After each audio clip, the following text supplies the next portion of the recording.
Y'all, this Sizzling Summer replay is one for the books. If you did not see the live after the election, look, gotta work on that anger. Yeah, check this one out.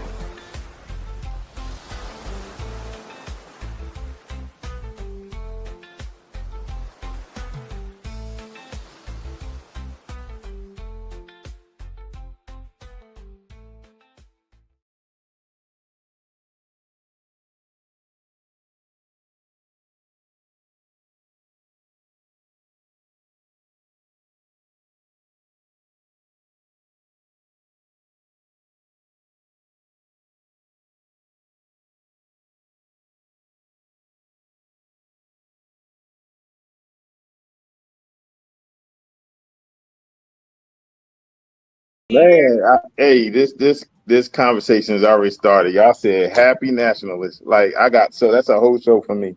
Anyway, um, this has been.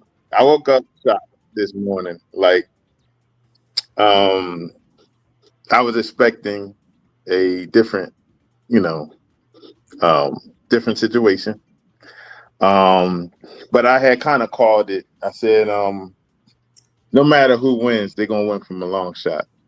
Um, and that's just what happened. He won from a long shot, and I got some stats that some of y'all ain't gonna be happy with, but they're facts. They are exit polls from non-biased outlets that I've put together, and I'm just gonna go through the list, and y'all can decide for yourself what it means to you. Okay, so over 80% of Black voters voted for Kamala. Wow. That's 10% less votes than Biden had in 2020. I want y'all to write this stuff down if you can, because y'all ain't gonna remember all this I'm about to put on for y'all. Okay, I got my pen and paper. right? That's 10% less votes than Biden had in 2020. It gets better. 80% of Black men voted for Kamala. I'm gonna say that again. 80% of Black men voted for Kamala. She had 1% more votes than Biden had in 2020 from Black men. For everyone to say Black men didn't come out and support. Okay?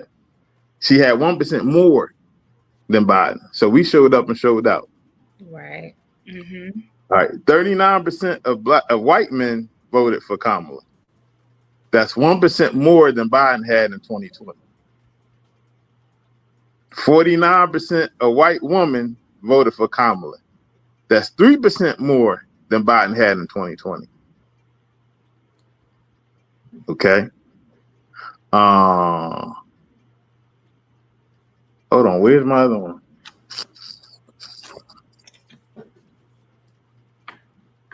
The major one. Okay. I'm just roll through what I have here, and I'm gonna get to the Black woman in a second. Okay. 37% of Latino women voted for Kamala. That's 30% less than Biden had in 2020. 44% of Latino men voted for Kamala. That's 15% less than Biden had in 2020. Okay.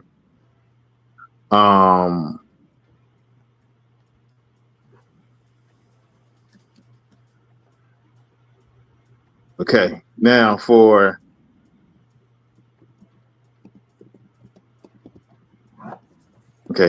Kamala had a total. Well, before I go there, I don't know what I did with my stat for the Black female, because that's the major part. That was the game changer for all of this. Mm-hmm. Okay. Let me see here. I'm gonna go down here. Okay.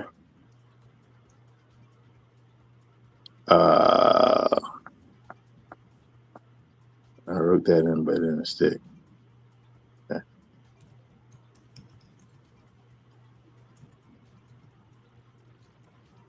All So, because I want to make sure we get this one right. Okay, there we go. Kamala had 80% of the black women's vote.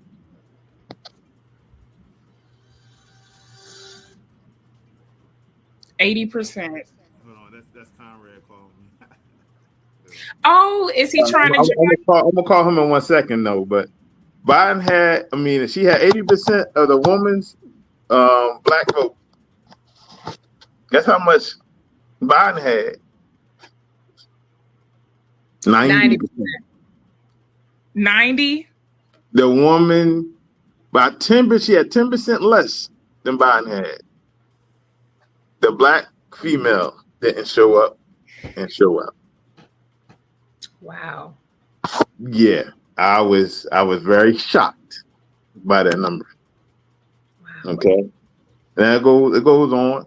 All right, I'm gonna give you Trump numbers. Trump numbers ain't changed that much. This is a little bit different. Okay, 89% of white men voted for Trump, which that was 28% more than he had in 2020. 52% of white women voted for Trump. That was 3% less. He had less white female vote for him this time than last time. 20% of black men voted for Trump. Get this, only 1% more than he had in 2020. Okay? 7% of black women voted for Trump. That was 2% less than he had in 2020. 58% of Latino men voted for Trump. That was 22% more than he had in 2020. Don't y'all with y'all 10%. Don't y'all no. Don't you no, we're not gonna do that. No. Y'all got the 10% now. Okay. 37% of Latino women voted for Trump. That was 7% more than in 2020. Okay. And 9%, I don't know why my thing is saying, but I remember it. 9% of where is it at? Okay, I got the black woman. Okay, I did that. All right. So 400,000 people voted for Jill Stein, depending on what state she was on about. So that kind of stole some votes from more likely Trump than anybody. Yep. Trump got 71 million votes for this election. Trump got 71 million votes in 2020. No, I'm sorry. Trump got 71 million votes for this election, but Trump had 74 million votes in 2020 against Biden. So he had 3 million less votes. Okay. Kamala got a total of 67 million votes and still counting this election. Guess how much Biden had last election? Just guess. Like 80 million? 81 million. Yep. So Kamala had 15 million less votes than Biden in 2020. Wow. So to sum it all up, if Kamala had a bigger turnout, specifically by Black female and Latino voters and white males, according to this data, she would have had a chance to win. I'm leaving it right there. That's a lot. I appreciate you bringing those stats. That's very important to have in this conversation for sure. Yeah. I noticed that they didn't mention anything about the Asians or the other. I'll say this. I recently started identifying as multiracial, 2 or more races. I've always identified as Black. I'm Afro-Puerto Rican, but when it comes to like census data, I recently started checking off 2 or more boxes. And so I don't know how that all is factored in, but what surprises me is Kamala is also multiracial. And so I would really be interested to know what that number, the people that actually identify 2 or more races. All right. So with most polls, that number is so minute in America that if either one of them had all of them, it wouldn't have made a difference. Right. Right. So that's why they don't really classify. Because But most of then them ain't some of voted them, up to vote yet. but some of them do classify. And guess what? Mm-hmm. If you're not white, they'll put you in the black bucket. Yep. Mm. Yep. So if you're Asian, you're in the black bucket. If not European or whatever, they put you in the black bucket. Yep. If you Hawaiian or you know what I mean, they put you in the black bucket. If you click non-Hispanic, they putting you in the black bucket. Mm-hmm. There you go. Yep. Great. And that's the crazy thing, because I might have been counted with the Hispanics, because I do click black and Hispanic, African American and Hispanic. Mm-hmm. Wow. Yep. So that's the numbers, man. So the thing is, what do we do about it? Whew. Okay, what we're gonna do from here on out. And I can tell you this, white farmers, y'all can kiss y'all asses goodbye. Yeah, it's gonna be hard for them. When he hit them tariffs, yep, that's gonna be into y'all. Them 38% white male, that's farmers in the Midwest. Yep. He put those tariffs on, y'all can forget about it. Yep. My Latino sisters and brothers, when he go getting up for y'all out of here, y'all know why y'all did it. Okay? I don't want to hear it. Yeah, to me, it seems like it's more of those that voted for Trump. It was like that they didn't want to vote for Kamala, so they just went with Trump. But they would rather vote against themselves and their own best interests than vote for a black woman or woman. They're voting for this. They're voting against themselves, though. Correct. Yeah. Right. They voting themselves right out of here. Right. So, but hey, they're going to go, you know what street they're going to go to? They're going to go over there about, in Riverdale, what's that? F around and Find Out Avenue. They're going to go over there. Yeah. And see, when they get to that corner, ain't going to be no bodega. There's going to be some trucks ready to take your asses back down south. And I ain't talking about South America. I am talking about South America, but not this South. Right. Yeah, south of this South. You know what I mean? So, hey, all I got to say is, look, y'all was talking about happy and mad nationalists. Let me tell y'all, before anything happened, I said, look, it's gonna go down whether he wins or he loses. It don't matter if they happy or sad. You're gonna find out probably in a couple of weeks. Mm-hmm. Yeah. When he said he's gonna give all clearancy to anybody, including police officers, it's about to go down. That's what I couldn't understand. I kept saying to Candace, like, I don't understand how they can just look past. I mean, to me, if you are a black person specifically, how do you look past foundational when it comes to voting? You need to be looking at how this person, how do they view civil rights, first of all, before you can look at economic. What is this person's views on civil rights? And we've heard Trump and J.D. Vance speak time after time about calling Kamala a DEI hire. They do not respect the reason behind DEI. Don't even respect why it's necessary. And we know that many of the white voters that voted for Trump, they call that woke. But really what it is black and brown people have made advancements in corporate and just in society in general, because we have had these protections. We've had the Civil Rights Act. We've had DEI initiatives popping up everywhere. And it has made them feel as though they are now disadvantaged. But it's really like, no, you have always been privileged. What it is we're trying to even the playing field. You can no longer get away with treating us a certain way because of our skin color. It still happens, but you know. They don't care about privilege. They don't care about privilege. What do they care about? Who's they? When you say they, it ain't us. I'm talking about them, the other folks. Okay. I'm talking about our people who voted for Trump. How do they look beyond the fact that these people do not support DEI, which tells you that they do not support our advancement and our equality?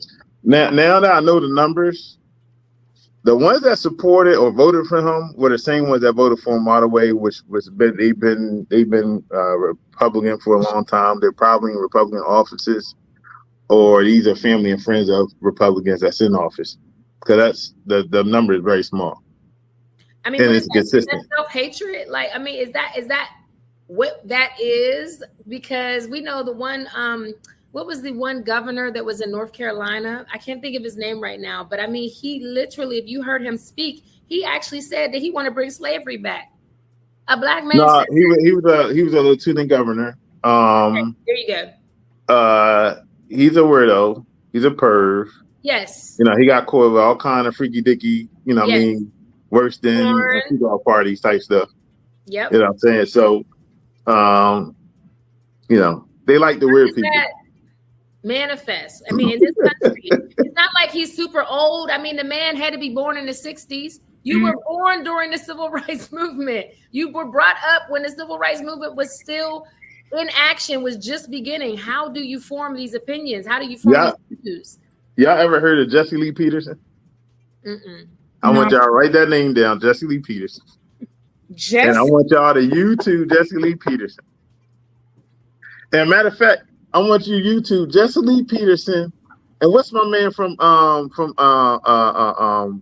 85 something 88 the funny boy from 85 South. Oh, Young DC Fly. I want y'all to YouTube DC Young Fly and Jesse Lee Peterson. I want y'all to look at that episode. DC Young Fly, okay. And Jesse Lee Peterson. Jesse Lee Peterson, he calls Trump the White Hope, the Great White Hope. He's also from Alabama. Yeah, I think he's from Alabama, deep South, born in his 50s. Okay. He go there with it too. I want y'all to look at that episode. But look, I can't answer for them guys like that. I don't understand it. I don't know. But we here. We born in 80s, 90s, and 2000s. All right. So it's about what we gonna do. Yeah. For the next time around. Yeah. It's just I'm still stunned, to be honest with you. I'm still stunned. But I got to say, get y'all passports updated. Oh yeah. Oh, Candace, Candace, you got a whole thread of text from me last night. Okay, this morning. Okay, my sister, I was blowing her up like, honey, exit strategy. I'm playing. I text my daughter. My daughter is 18 years old. She is in UGA. Really quick, I do want to acknowledge our viewer, our audience member, Dawn. She says, "How did she still lose?" First of all, thank you for joining, Dawn. We trying to figure it out, sister. Still trying to figure that out. Thank you for joining. What's up, Dawn? But yeah, my daughter, I text her today because, you know, she's a first-time voter. And even she, you know, she's on campus with a lot of Trump supporters. So she was, you know, just like, wow, mommy, I can't believe a lot of people in my age group are still supporting Trump, you know? And but now talking about the black ones, her age group? Just her generation in general, considering they were kids when he was president the last time, but again, she's up there in Trump County right now, out there in, what is it? Athens, Georgia. Athens, right? So I told her, hey, I said, we're going to be all right, baby. I said, you just focus on your school. You do the best that you can. You focus on your individual goals. And we're going to be all right. We're going to be all right. I'm going to say this. if we don't change some things, it's going to get worse. Okay. And ignorance is going to, for us black folks, ignorance is going to get us. Okay. And it kind of got us this time. A lot of people don't understand civil law. They don't understand how things work. They don't understand what a mayor really does. They don't understand what the congressman and woman really does.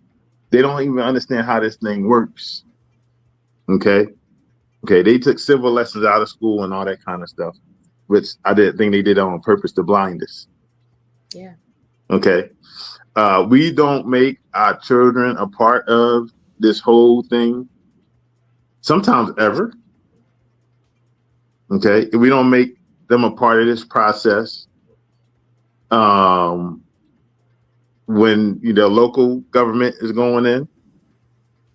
So when it comes to this big thing, it's the president. You got to vote, and we tell them you got to vote and who they got to vote for, and that's not how it's supposed to be done. Right. You need to vote on policy. If Donald Trump policy matches up with what's good for you, vote for him. If Kamala policy matches up with what you need, for you and your family, then you vote for it. But people don't understand policy. What I've been hearing most part is checks. Well, he had the checks.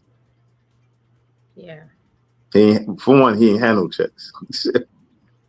You gotta understand that comes from your house and Congress. Mm-hmm. Our Auntie Maxine is the one that helped us get those checks. You feel me?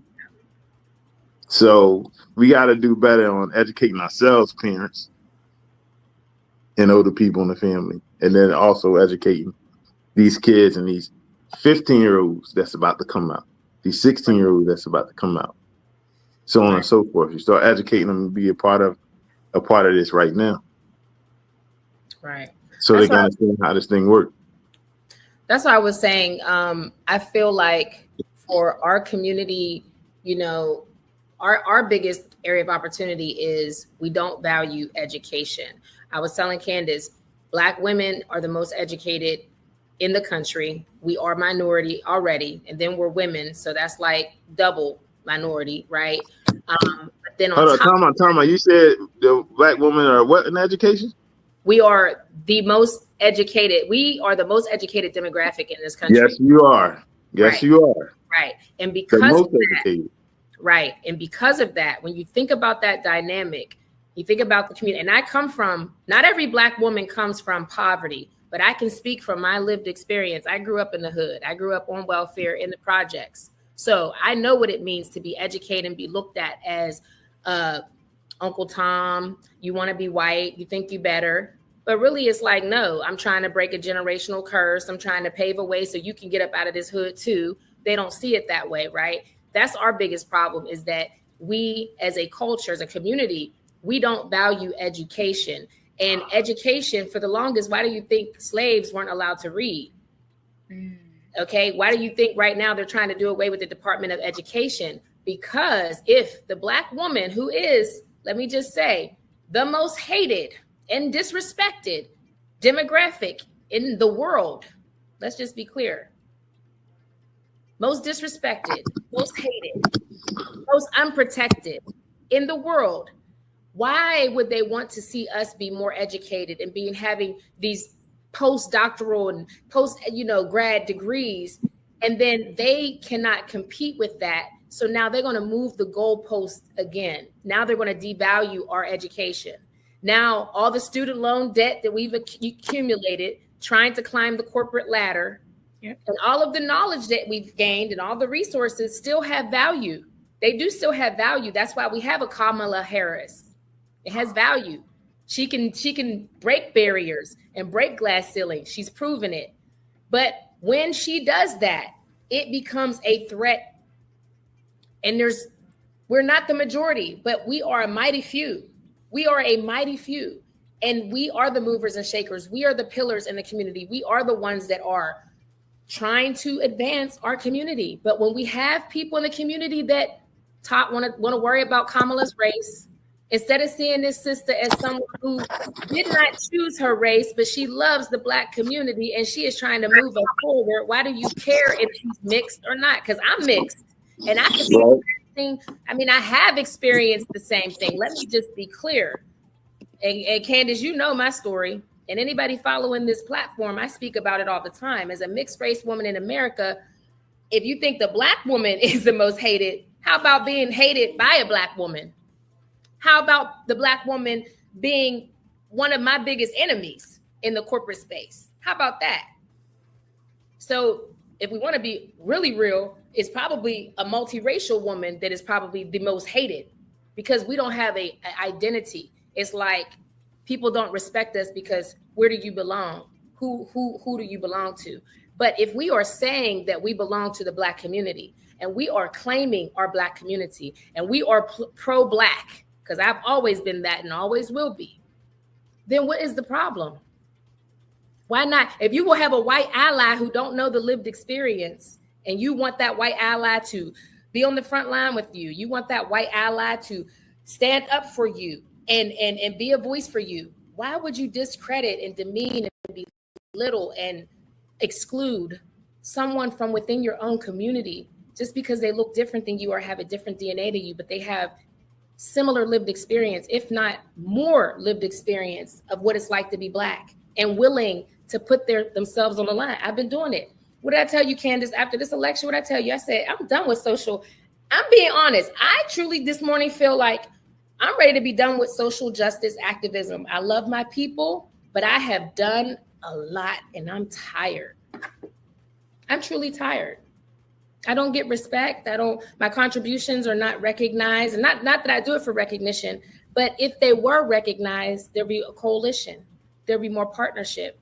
There would not be this constant attack on my identity.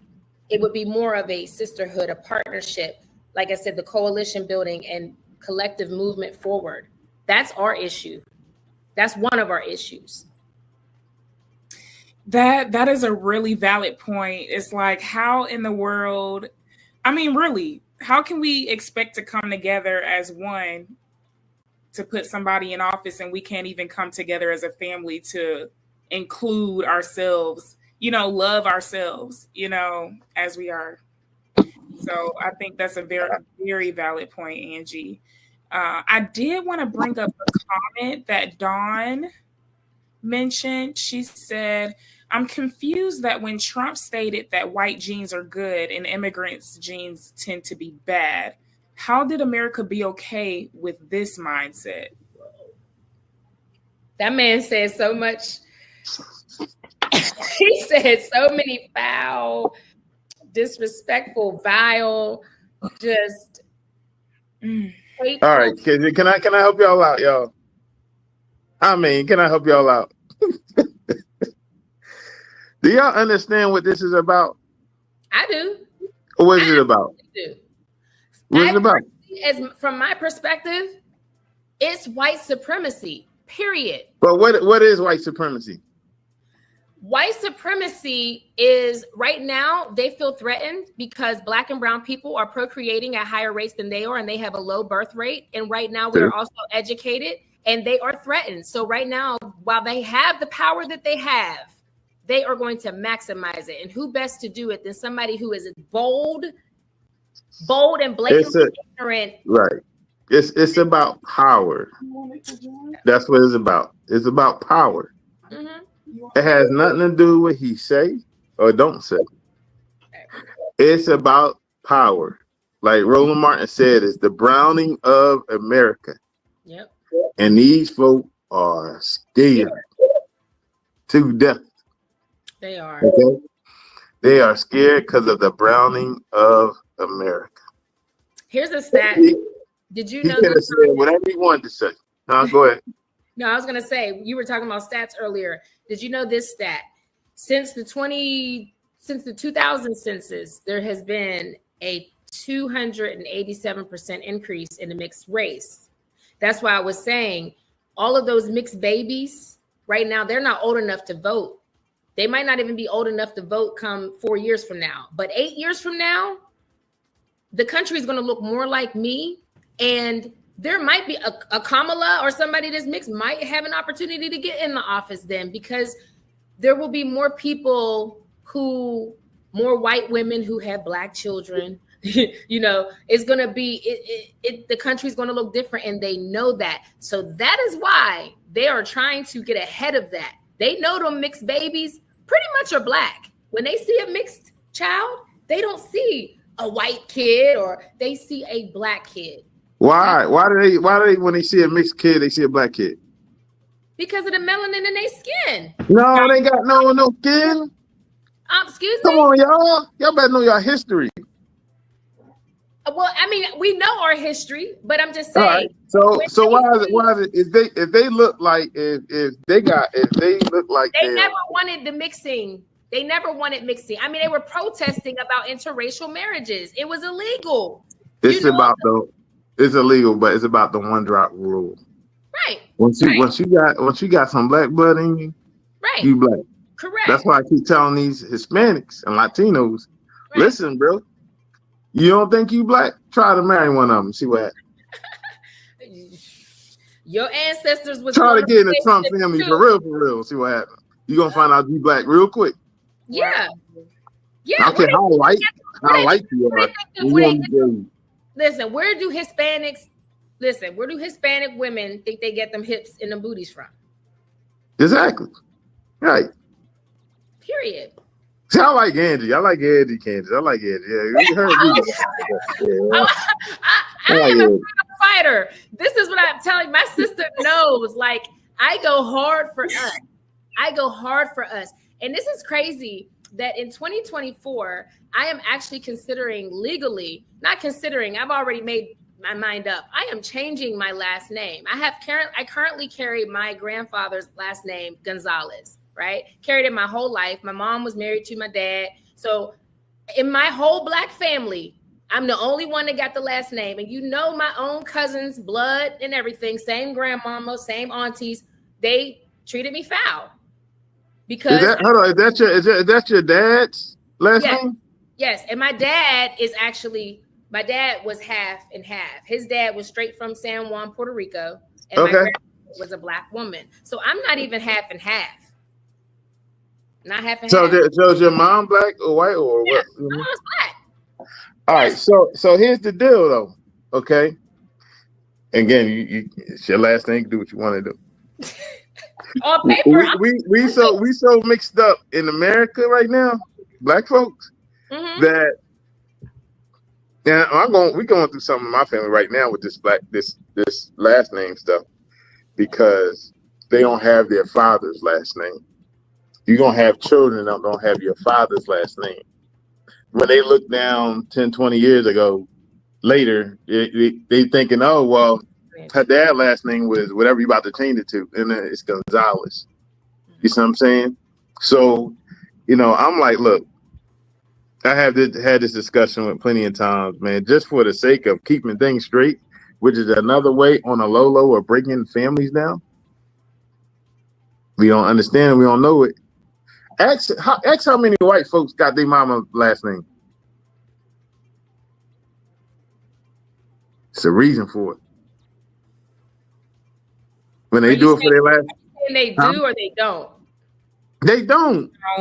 So I have they got their daddy's last name. Yeah. For a reason. Right. Yeah.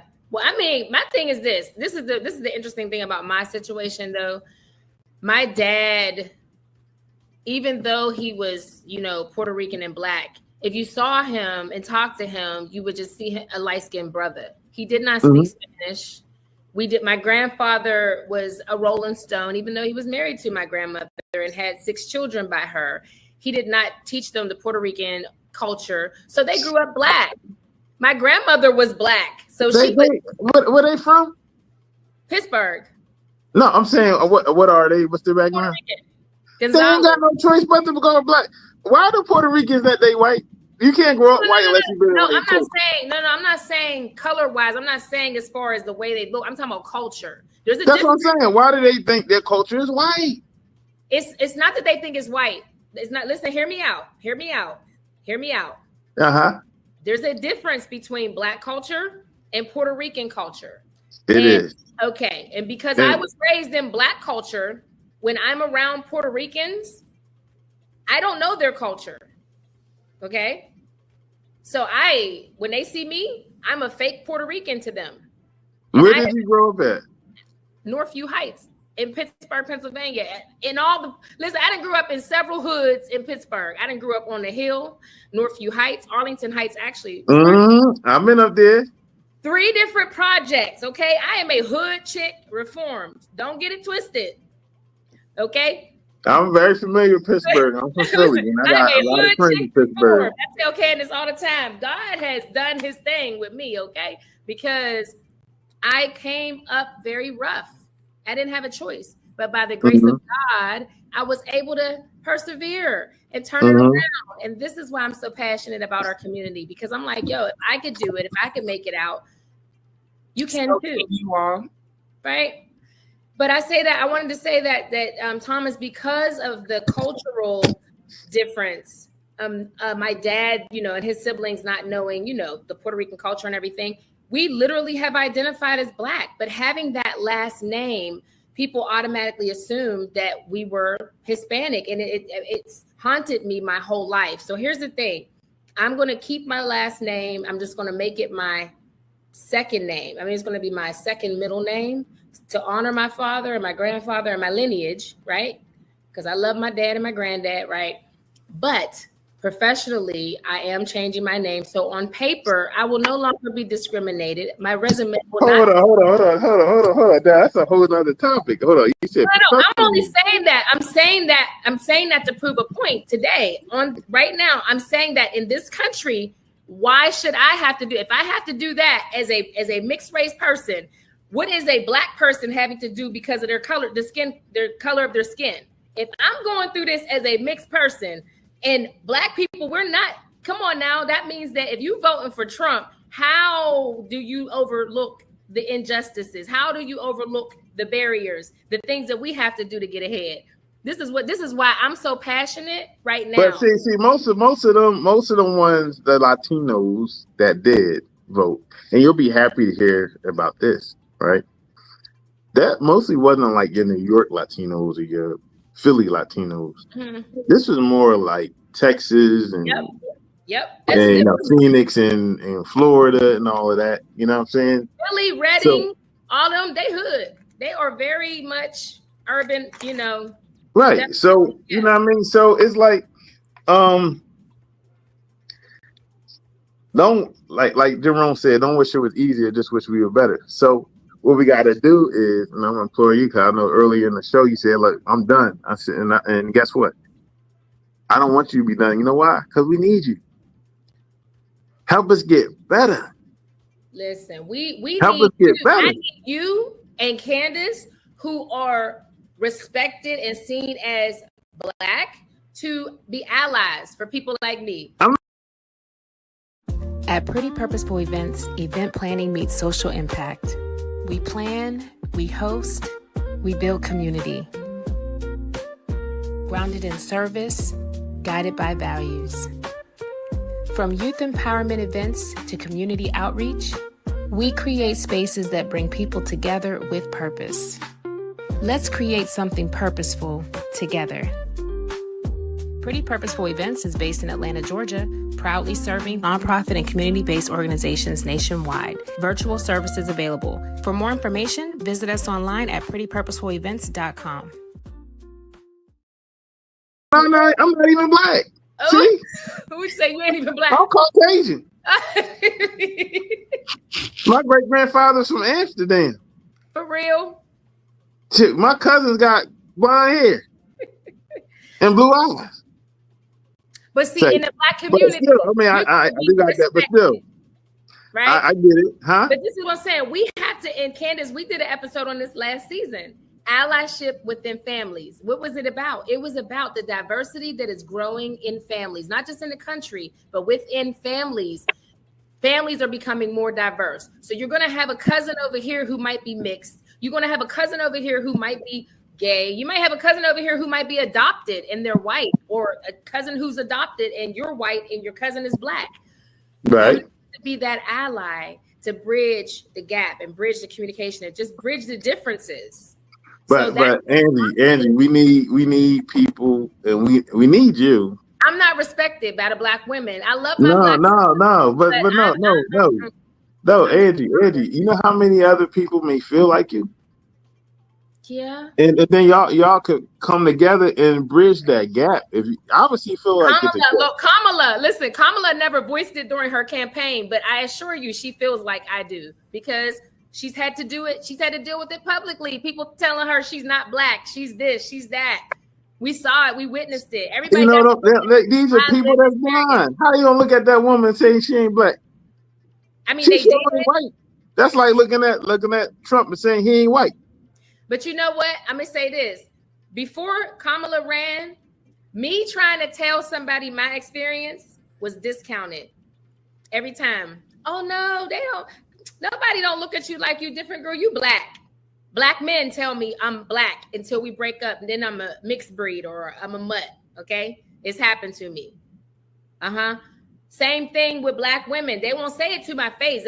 They'll just talk. They'll just have issues with me. But at the end of the day, we see they were saying the things out loud online about Kamala, about her mixed race. So it therefore confirmed. Guess what? I already knew. Candace, I already experienced. Candace, she about to practice her privilege, and she don't even know it. Who? You. I'm about to put you down right now. Oh yeah, you is. I'm about to put you down. I'm gonna tell you how. You get to change because I've been practicing my privilege in corporate America for Black women and Black women. Listen. I'm about to tell you. Let me tell you how. Right? Black women shit on me every time I look out. You said your last name, right? You said your last name, right? You can change the Johnson, and then people just automatically think you Black. I'm not going to be no daggone Johnson. No, Thomas. Johnson, Rutherford, whatever you want to call it. It's brown, it's green, whatever you want to call it. You know what I mean? Me, I can change my name. I can change my name to Gonzalez, Hernandez, and all that. And guess what? They still going to treat me like I'm Black. But that's the thing. That's the privilege I ain't got. I have cousins that are your complexion. Right. Listen, but their moms gave them their dad's name. So like my aunts have my granddad's name, they're Gonzalez's. But when they had sons, they gave their sons their dad's name. They were smart. They didn't want their sons to have to carry that last name on. They knew the women was going to get married and their name was going to change. And my name has been changed actually by marriage twice. But I do still currently have my maiden name. Yes. Okay. And I actually kept my ex-husband's last name a little too long because it was helping me professionally. And I should not have to do that. But that's the reality for people like me. I mean, I get it. But I'm saying, people like, listen, this is America. Is females out there just in your same situation, and when you come together, that's when you become power. Thomas, you know what I'm getting ready to do? I am going to take a break from my social activism for my mental health and well-being. That's fine, as long as it's a break. After this election cycle, and after, like I said, America showed their true colors. People like me, I've been saying this. Trump supporters, and I'm not just talking about Black Trump supporters. I'm talking about Trump supporters in general. They will need the people that voted for Kamala before the people that voted for Kamala need them.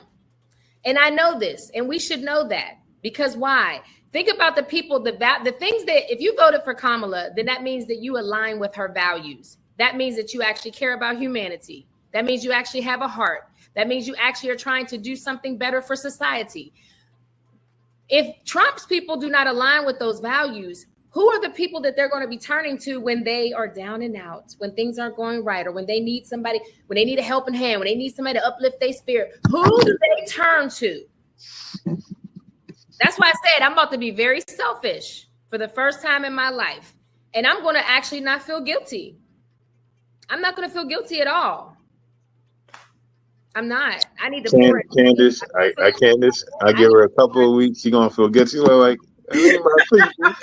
I'm back, y'all. I'm sorry. Because it's who she is. Uh-huh. And she is an activist at heart. So we'll let her give her. We'll give her. You know, some. Hey, I'm gonna tell you, Candace, when these good feeling white supremacists she talking about turn up because now they can. That's when she'll be back. She'll be back. I'm gonna turn the blind eye like I don't see nothing. You ain't gonna turn the blind eye because they gonna be knocking on your door. It's who you are, Angee. You can't even run from it. And plus, you know, you working on a whole.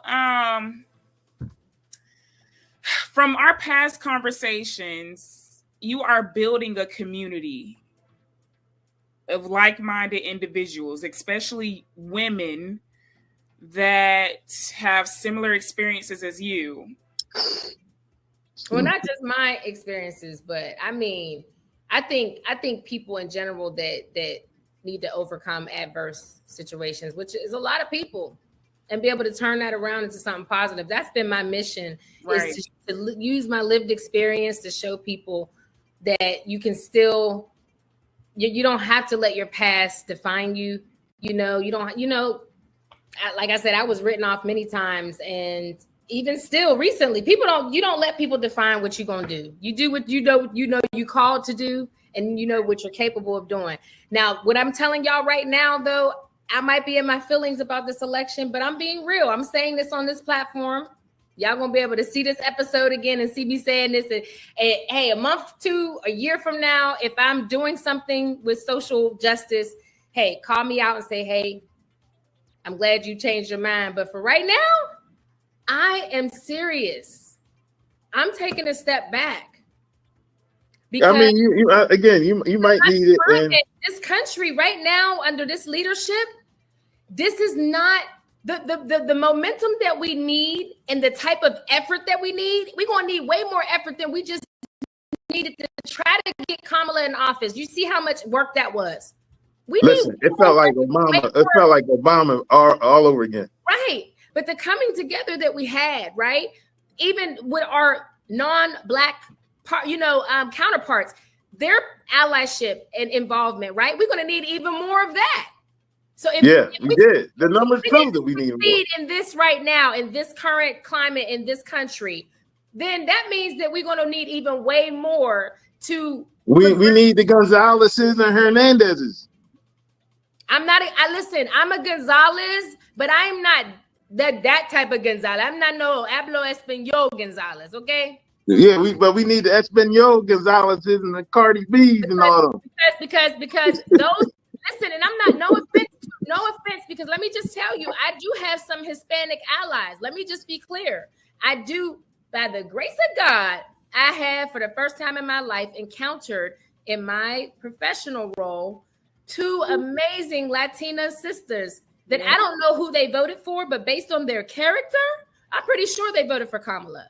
They are absolutely the definition, the epitome of what an ally looks like. And they know that I'm mixed, and they know my plight with being, Puerto Rican and Black. However, it's not the norm in the Hispanic community. They look at mixed Hispanics, or if you're too dark and even if you speak Spanish and you grew up in their culture, but if you're too dark, they don't rock with you. They're going to call you Black. You're fake. They don't rock with you. It's just like within our culture. If you're too light, oh, there you go on your light skin stuff. You are damned if you do, damned if you don't. Like you had control over your skin color when you were born. Like you was coming out the birth canal and you said, I want to be this color. When I come in the world, I choose this color. You didn't. So why do we demonize people because of their color? But then we want to go to the white people and tell them, don't judge me by the color of my skin, but we do it within our own community. Make it make sense. Mm-hmm. We have to get better. I don't care. I love all shades of Black and brown. I love it all. Now, our white counterparts in the other spectrum, I would not want to be that skin color. But my best friend is white. I would not want to be her skin color. But her skin color does not deter me from loving her and seeing her spirit and loving her for who she is, because we are just spiritual, beings living, this physical experience, right? That doesn't deter me from seeing who she is. And that's what we have to get past within our community. Right. So Joe, I don't know if y'all used to follow Joe Madison, rest his soul, and all that. But he used to say all the time, in America, we are culturally conditioned to believe that white is superior and black is inferior. And the manifestation of that cultural conditioning is that black people are undervalued, underestimated, and marginalized. Yep. Mm. But see, we have the ability within our homes to combat that. We have the ability within our homes, our churches, our communities to combat that. And I say all that because it starts at home. Then even in church, you can go to church and somebody who is, I've had it happen to me. I'm in church because I'm too light-skinned. I'm getting treated a certain kind of way. I'm looked at funny. Like, we all in here to worship God. We all in here to praise Jesus. And you in here worried about my skin color. I am not worried about your skin color, though. I am not them. However they treated you, the other people that, treated you foul, that wasn't me. But people continue that cycle, and it's the prejudice. It's a prejudice act. You're basing your experience with someone else or your perception of whatever you've been told. And you're then projecting that onto an innocent person who will probably be the best friend you ever met. Mm-hmm. No, you blocking your own blessings. It's true. Mm-hmm. I've experienced that, and I feel like he was. I don't want to say that. I don't want to put his name out there, but Angee, I think I told you about this situation where I was working out. And like he mentioned, like, oh, don't let that light-skinned girl do better than you, Candace. And I'm like, excuse me? And he used it in such a playful tone that I don't even think he realized that, yo, did that just really come out your mouth? But yeah. Yeah. It's slippery, and it can, yeah. We have to really hold ourselves accountable. And I even... Thomas, before we started this season of the Pretty Purposeful podcast, I was very intentional about putting a disclaimer out because I want to be able to speak about us from a place of love and lived experience without someone who has more melanin in their skin being offended because I don't have enough melanin to say us. When I say us, I mean it. I mean it from the bottom of the pit of my soul. I mean it. Right. I want to and you are us without offending anybody, because when I'm speaking about us, it is going to be coming from a place of love. It is going to be coming from a place of experience, not somebody from the outside looking in, judging and not knowing. No, like, sis, you want to test my black card? Let's go. Let's do it. I'm ready. Look, and look. You know what stupid people out here, right? I do. People that stupid. And they're doing what they're supposed to be doing, which is be stupid. Right? So look, you got be the same people that be the same people that be privately praising me. Be the same people privately praise me. I'm telling you, it's weird. Like it is weird. The people that I've had problems with will be the same people that will privately praise me. Like, why can't you just be nice to me? Like, why can't we just get along and work together? Our community is way, the diaspora is way, more, it's bigger than we give ourselves credit for. And we have more power collectively than we are allowing ourselves to leverage. Right. But I'm tired, y'all. I'm exhausted. I'm just being honest. All right, we're gonna let you rest for a little bit, and you said a little bit, just a little bit, because hey, we're gonna need you this round. We're gonna need you. And what did Kamala Harris say in her speech a couple of hours ago? We must not give up. Man, listen. Y'all, I don't want to say what I'm getting ready to do at this time on this live, but my next move, it's going to be selfish, but it's going to be lucrative. And I'm just going to be like, hey, everybody else is capitalized and everybody else want to be worried about the economy and economic status. this and that. Well, you know, it's like, if I shift my focus to me and what I want to do, see, I shift my focus to the community and service. Candace will tell you, I don't worry. I'm not big. I mean, money is good, you know, by the grace of God, I earn a decent salary and, you know, I'm living a decent quality of life, but I've been through some things, right? So money is not my motivator. I know that if I'm in a better position, even if I'm still climbing and still trying to, you know, get to, if I'm still, you know, on the precipice of my success, I'm still in a better place than someone else. So why can't I help others, right?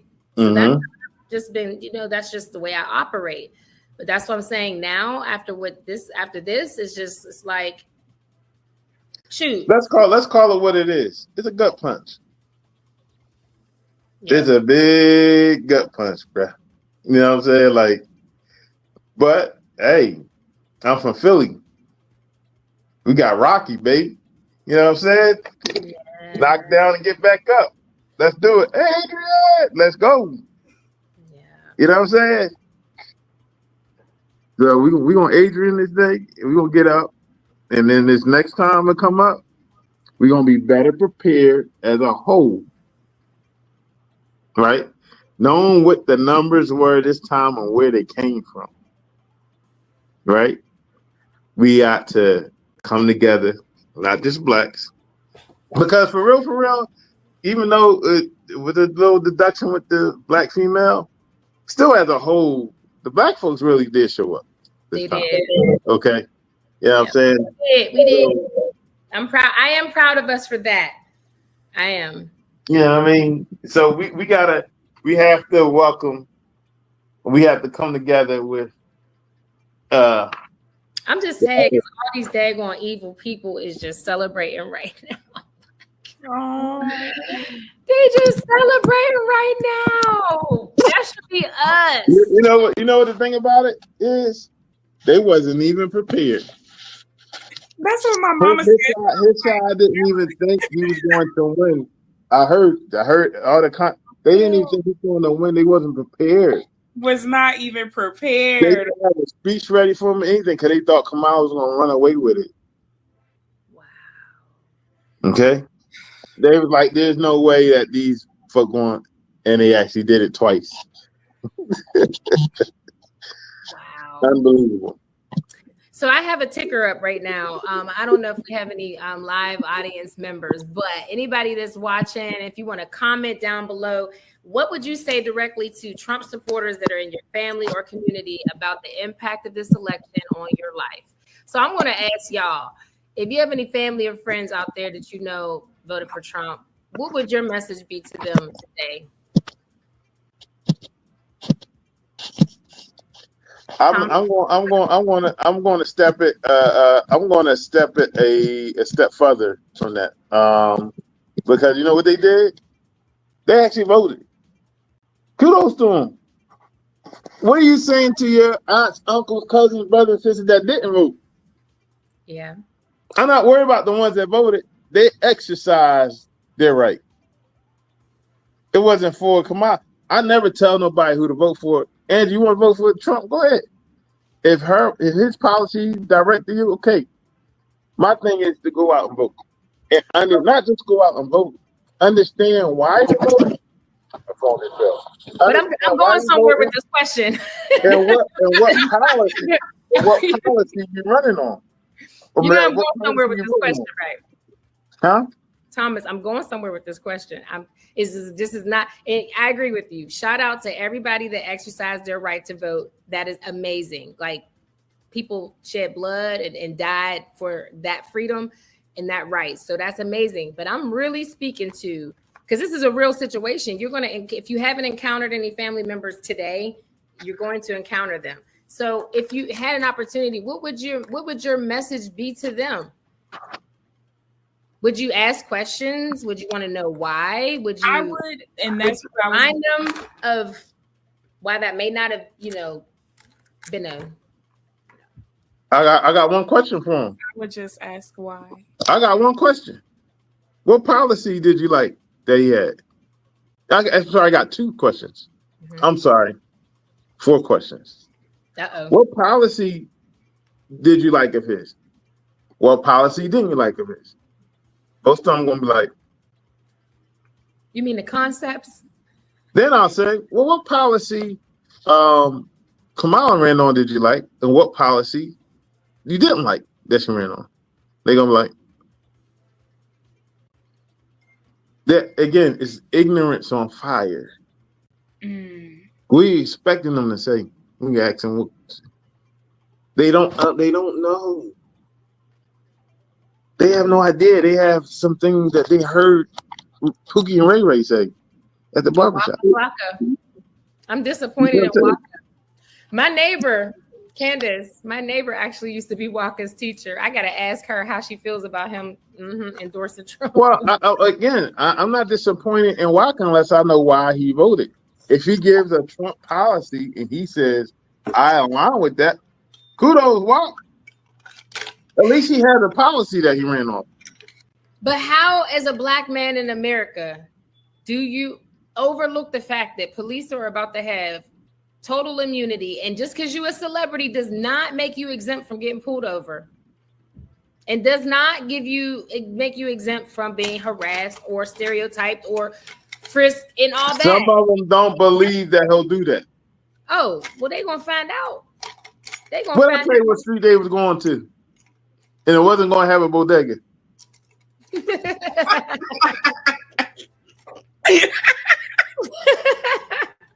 Okay, it would not be a bodega on a corner.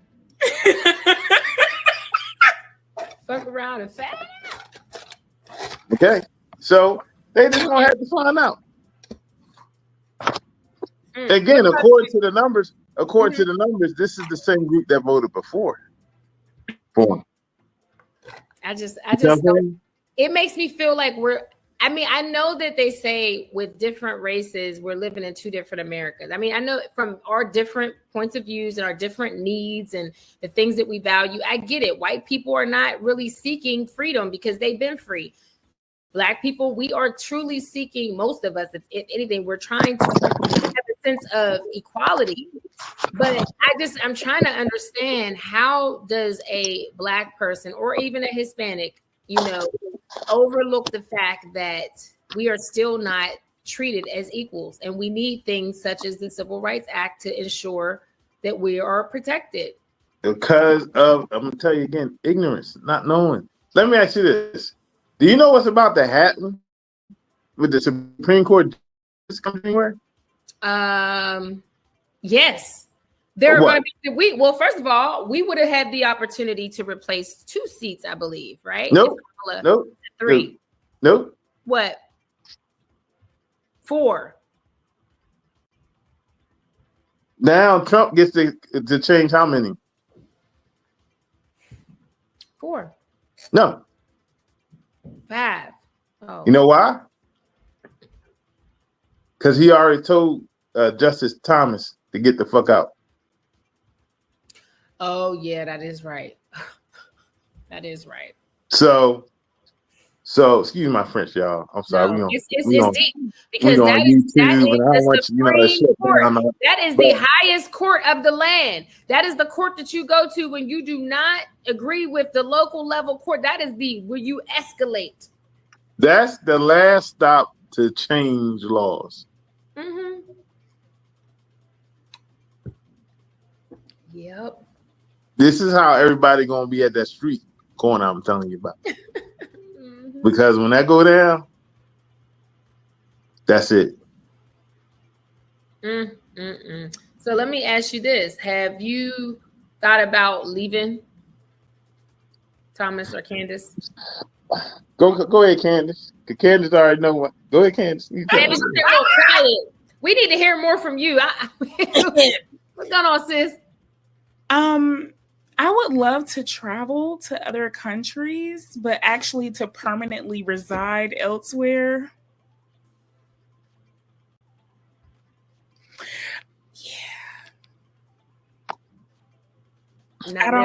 I'm not there. Not even Ghana? Not even who? Ghana. I will spend a couple of months out there if I know somebody down there that is familiar with the area. I'm considering. You're considering moving to Ghana? Not immediately, but that's a plan. I have a plan. I have a vision. I'm gonna tell you, hey, I'm telling you, like Ian Dunlop from Earning Leader said, everyone should have a second place in mind. Yeah. Everyone. Now, for me, I got my little list, okay? Because when Project 2025 dropped down, here you go. You're going to want to have money, ground, guns, and you want to have a good passport. That way, if you got to leave out of here and go to another country, you can and have that money and cash and credit to be able to sustain yourself in that next country. That's right. For a minute. Yep. I'm talking to my black folks right now. This is the time to get credit and money. This is the time to get credit and money. And if you don't have excessive cash, if you're looking if you're looking to buy a house, after you buy a house, don't buy it. You need to be liquid right now for the next 2 to 3 years. Mm-hmm. You need to be liquid, have good credit, and have a good passport for you and your kids for the next 2 to 3 years in case you got to get up out of here. Oh yeah. Because this is the next stuff, and I ain't trying to spread. And I only got one kid, and she in college right now. But we talking like I'm letting her know. Like I'm just gonna say this so we can be prepared, okay? And I'm not saying this to spread FOMO or FUD or whatever. I'm saying this because I have common sense and I see what's going on. Okay. Mm-hmm. All right. You have Russia and China been meeting up for the last 3-4 months. And they ain't meeting because Putin like Chinese food. Mm-mm. Okay. China been buying farms and houses here for the last 10 years. Why? Why are they buying farms next to military bases? In Georgia. In North Carolina.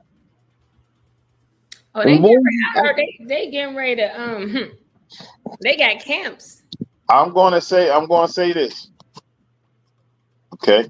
And again, I'm not trying to scare people or whatever. I'm just saying this so we can prepare.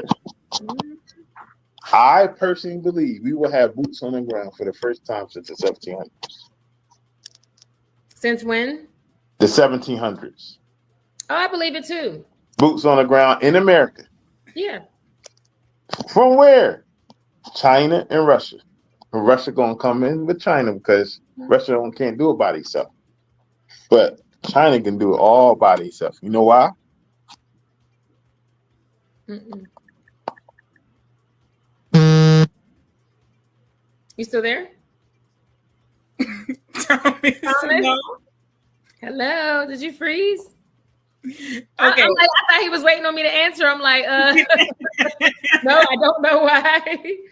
Well, while he's frozen, let's go ahead and take a look at one of our comments. Connie. Hey, Connie.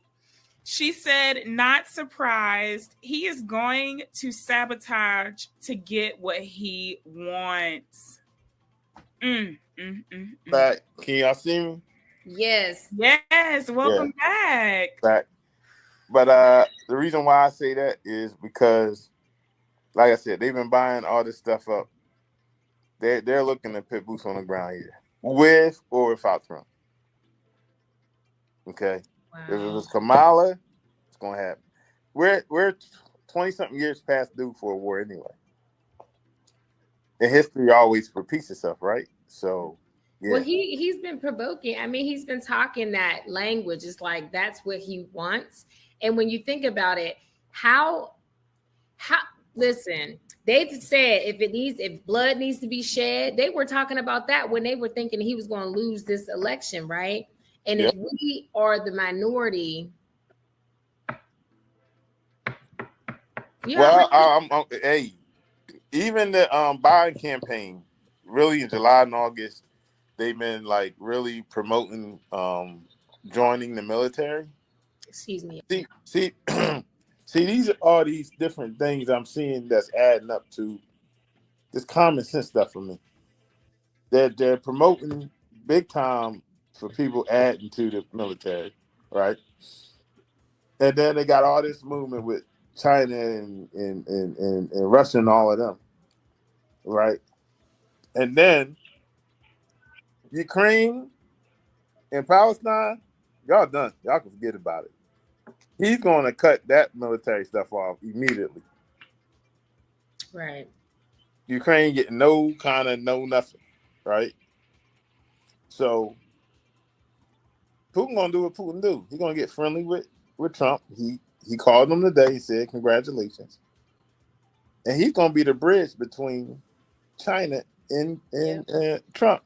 Yeah. And China gonna say we want America. Trump gonna be like, no, he's not. Nope. He gonna say no. He gonna say no. And Putin gonna be like, look, bruh, you my homie, right? I can't fight this guy, and I can't go against him, so I'm gonna have to go with him. But if you don't give up America, we're gonna have to come over there together.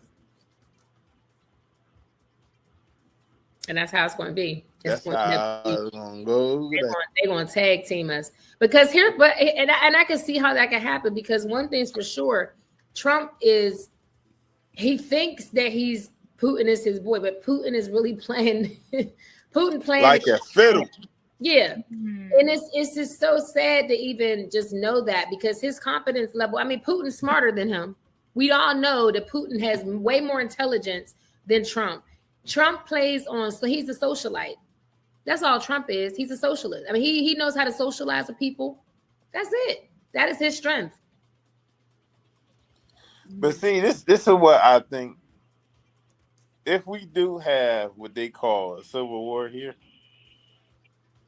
that's when Putin and China are going to strike first. As soon while we're wrapped up amongst each other and distracted. Yep, exactly. They distracted. Exactly. Come on, Pooh. Come on, Pooh. Yep. All right. Come on now. They distracted. They fight amongst each other. And then that's when the blacks and whites and everybody, Latinos, Thais, and all whoever it is. And my sock passes, my Haitians, we all gonna have to come together on this one right here. But let me just say,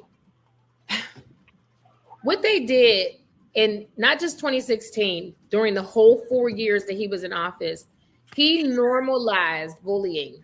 He normalized negativity.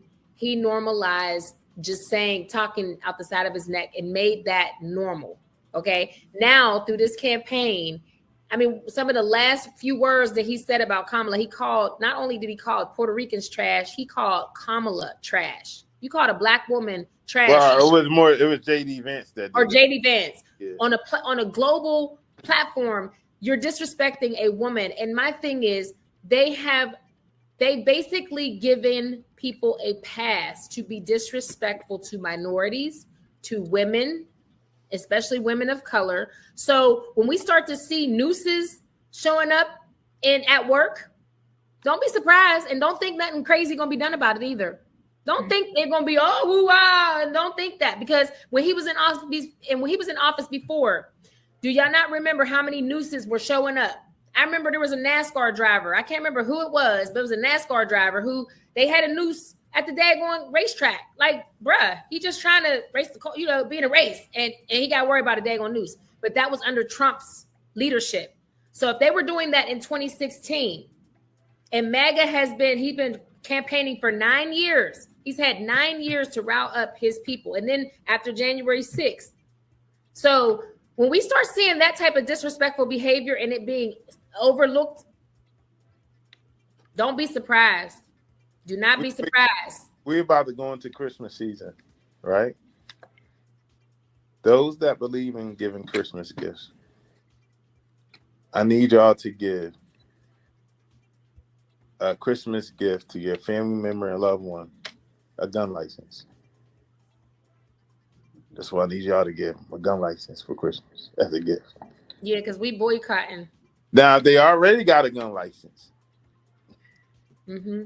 then I need you to purchase either some guns or bullets for them. Mm-hmm. So I'm gonna tell you something, especially our females. Y'all gonna need that protection when cats ain't around you. Oh yeah, especially Black women, women of color. Black- Let's just be clear, black women, not even Hispanic women. Let's be clear, they ain't worried about that. They ain't worried about Hispanic women. Black They women. want the Hispanic women to be their maid and they nanny. They're not worried about them. They ain't worried about them. The threat because the Black woman is smart. Remember, we are intelligent. We're not only intelligent, but we are nurturing and we actually are influential and creative. We are the biggest. We're a threat. Well, no, Black women are just the bomb. Black women are just the bomb. But Black woman gun ownership, I think, went up like 58% this year. I can believe it. As it should. So Black women are getting the notice before it's even been out there, obviously. Mm-hmm. And the classes are getting big too with Black females on know how to shoot. Yep. So there's a lot of them here in Atlanta too. Yeah. Yeah, a lot of them here in Atlanta too. So, I'm not a violent person. I don't believe in violence and all of that. But I do believe in trying to protect your life as much as you can. And before they change the rules, where you as a Black woman can't get a gun now because of whatever bullcrap rule they're going to have out there, because that's coming too. Mm-hmm. Oh, the Supreme Court going to drop that down too.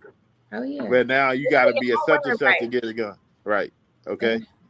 So, you got to think about all this before it comes, because it's going to be too late once it comes here. They coming for all the childless cat ladies. If you don't got a husband and you ain't got no kids. See, here's the thing. The reason, let me just say this really quick. When they said childless cat ladies, they weren't talking about childless Black cat ladies. Let's be clear. They're talking about successful white women. Women who have chosen a career over a husband and children. Mm-hmm. And if you want to look at it, while successful white women and successful Black women, I don't want to do a comparison, but if we had to, that would be like the equivalency. They are a threat. Successful white women are a threat to white men, the same way that Black women are a threat to white men, right? So that's why they wanted to demean.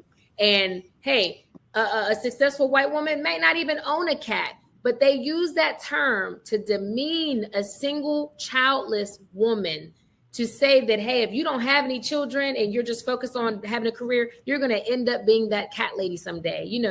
Everybody has a cat lady in their neighborhood,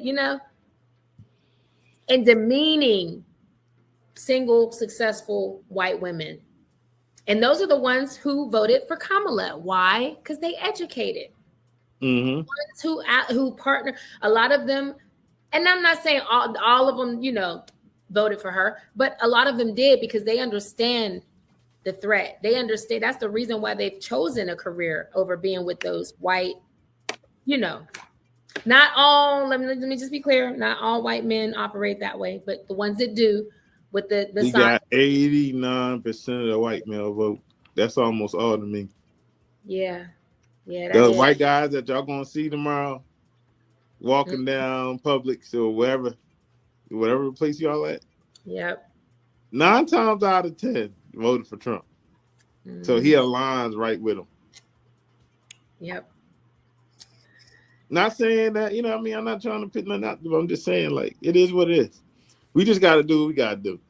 We got to be like the Jewish people. They hate the Jews too, but the Jews still going. They doing their thing. Right. Candace, you are so quiet. Anything you want to add? Her mind is going. Angie, her mind is going a mile a minute. I can see it. Can you see all them words going? Questions? Or do you have any questions you want to ask the audience or ask Thomas?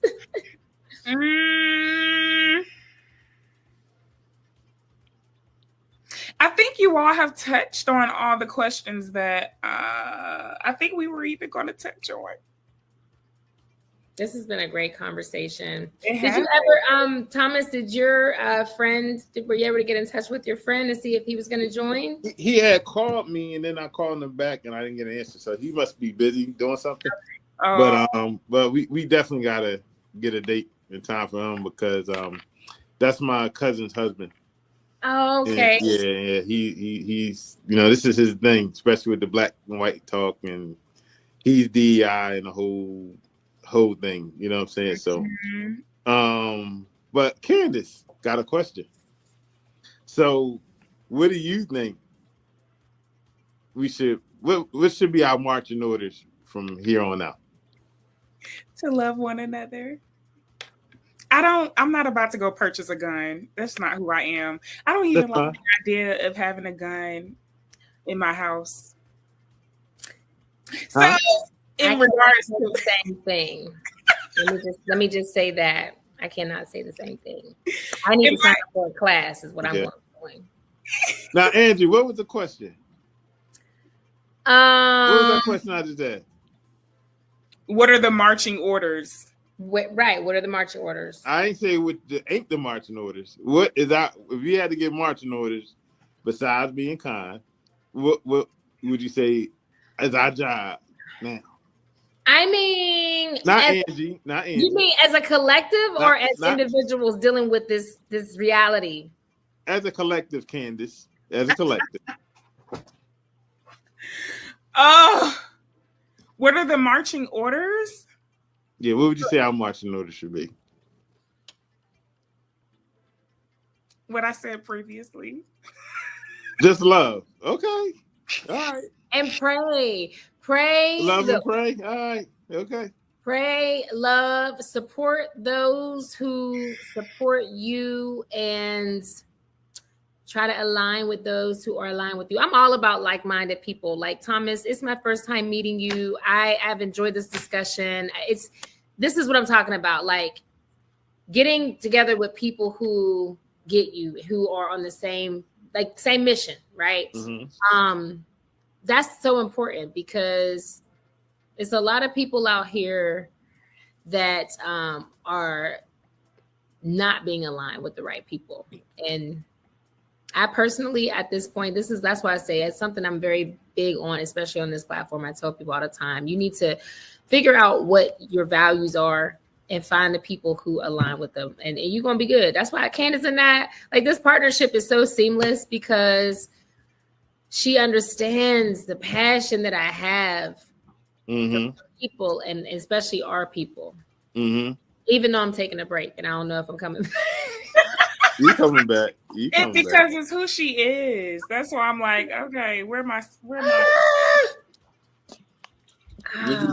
teacup. I believe I was born to be like in some type of leadership position and be and to serve. Like I enjoy helping other people, right? I love it. So I know that is intertwined with every purpose that I've had. Every part of my purpose requires, it's not just me, right? But that's why I was saying right now, I feel like my purpose needs to be to focus on me. I need to be intentional right now about me and be okay with that and not feel guilty. Okay. I think we should, it's y'all show. I'm just a guest on here, but I would love to do a show with, all right, what's our steps that we're going to take for 2025? Oh, I got some marching orders for right now. What's our marching orders? Boycott Black Friday. Those are the first marching orders. Boycott Black Friday. Boycott Black Friday. Why? And why? Why? Because it's the fourth quarter. And the corporations, many of them who supported Trump are trying to get their numbers up for this to close out the fourth quarter. And we know this won't be numbers for Trump. This is numbers for Biden. So it will hurt Biden. And I don't want to hurt that brother. You made a point there. But here's the thing. That money still could be circulated. It just ain't got to circulate with certain companies. It's still we're talking about boycotting certain companies. We're not talking about like just not putting money into the economy. We're saying boycott the ones that supported Trump. and put your money with Black businesses, put your money with those who supported Kamala or those who are aligned with your values. We could do that. If we're going to spend our money, we need to be intentional. We can't keep supporting these companies that are trying to do away with DEI. Lowe's. I loved Lowe's. Let me tell you, my daughter's father, that's his second home. And I don't even know if he's going to be okay with not going to Lowe's, but I'm sure enough going to tell him, bro, I'm going to don't say go to this. Lowe's no more. I'm going with that, the DEI situation. You ain't gonna be able to put money nowhere. But see, here's the deal. Here's the deal. Like, let's use them at their own game. So you talking about Lowe's, but Lowe's is one of my stocks, man. Lowe's is one of the stocks that pay me.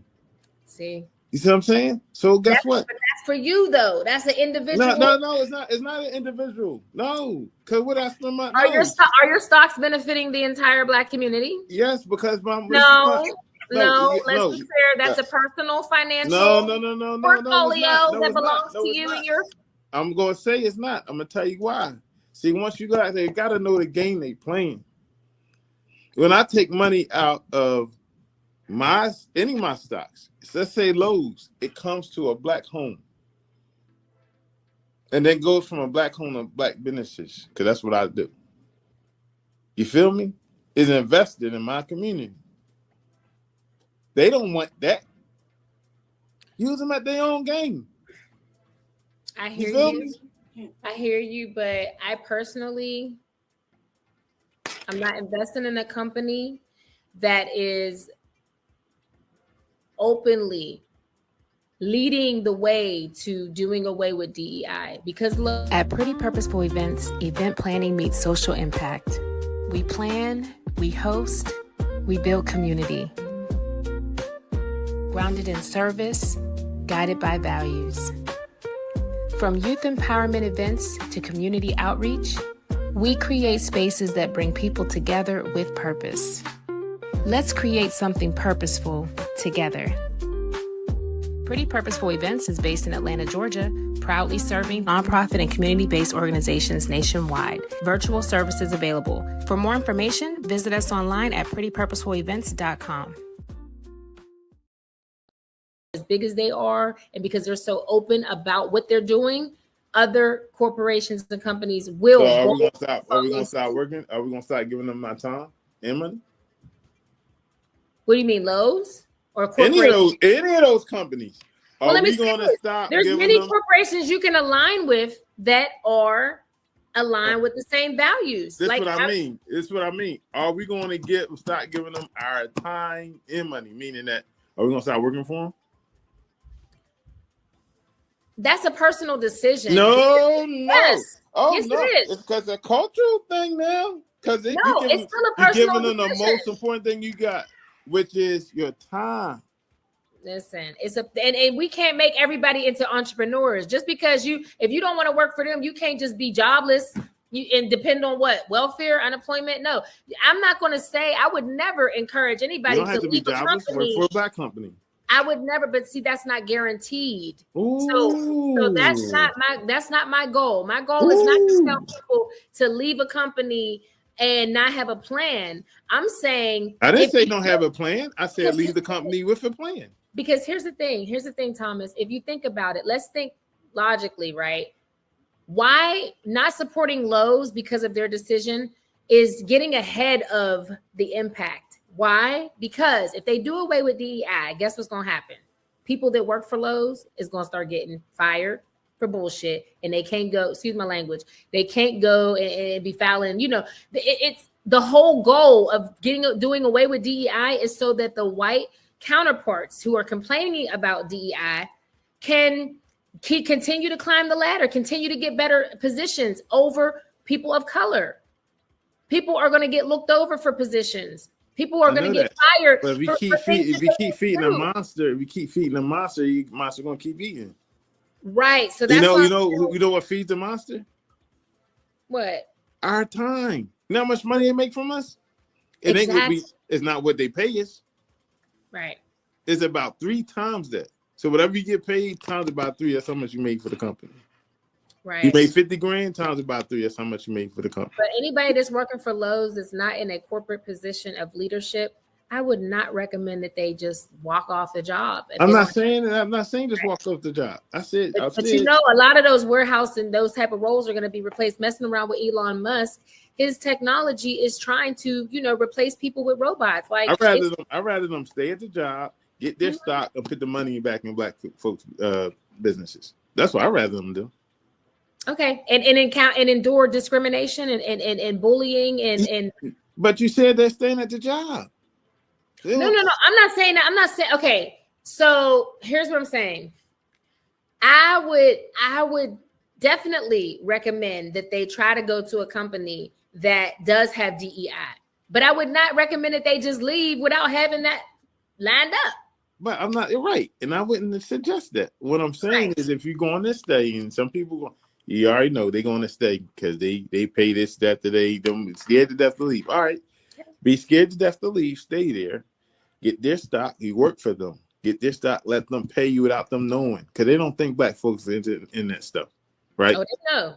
They know. That's why they got Project 2025. They know right. So they know exactly what's going on. And start pouring and investing into your community and black-owned businesses with their money. Right. That's why Trump know about crypto. Ain't no way his 78-year-old self should even know about crypto. But why do Barron is a genius when it comes to crypto. Exactly. So Barron told him all that. Exactly. But here's the thing. Barron also knows that black people, especially black young men, I'm not even going to say black young men. Let me just say most millennial and Gen Z men are heavily in crypto invested. And that is the difference. There's a lot more black investors these days because of crypto. It's not enough when you go to Bitcoin, okay, and you look in that audience. Mm-hmm. It's very little people of color, period, whether you're black woman or black men. It ain't enough for them to even flinch at us yet. So they ain't too worried about us just yet. But the way Earn Your Leisure and all these other people and we don't go in person, but we online and we in them rooms and we talking and we on podcasts and we're in spaces and we're virtually in those spaces. Let me just say that we virtually show up in a lot of those spaces that many of those same people, white people who will show up at those conferences in person. We just ain't traveling. But the conference is where it's at though. Them conferences ain't online. You can't even buy an online ticket. And there's a reason for it. Yeah. So long as he, again, it's the ignorance that keeps us where we at. If you ain't in those rooms, you ain't gonna know. Right. You got to be in the room. You can't be on online conference because they ain't got one. And the stuff that you talking about in those rooms, listen, these guys, they know what they're doing. Okay. I know somebody. I don't even want to talk about them, but I'm just gonna say I know a person who owns their own crypto exchange. There's a black brother. Mm-hmm. So, and he's very knowledgeable and may not be in those rooms, may be in those rooms, but definitely has access to the information that is being circulated in those rooms. Mm-hmm. On a global, I'm talking global. Mm-hmm. Let's go. Crypto is global. Yeah. That's a global thing. Yeah. So. Right. So I'm saying whatever was going on here in America, like people are like brothers are definitely making connections globally and have contacts that they have access to information through. One conversation we talked about the election, talked about the markets, talked about everybody and their mama, and then now we talk about crypto. I mean, yeah, we doing our thing. But where's my bell? I didn't even. You know what, Candace? I did not. You got your bell? With the bell because bell. I was so in my feelings. I looked at that bell earlier and was like, "Ain't nothing to ring the bell about." Angie, I know. I'm being a negative Nancy because it's supposed to be the president right now. Look. I'm supposed to be representing. This is supposed to be on. You know what? This is my president, okay? Let me just make this very clear. Trump is not my president, okay? This woman right here, she fought a good fight, okay? And I respect her. She did a great job. She I did. gotta represent. She did a great job. So I'm not mad at her at all. She did everything she was supposed to do. You know, so. Well, you guys, this has been an amazing discussion. This is what, our second live, Candace? Yes. This is only our second one? Yeah, we don't go live that often because of our schedules and things like that. And we're not like pros or expert at doing it, but we're getting better. Getting better. I like the live. I like the live. Thank you. But we definitely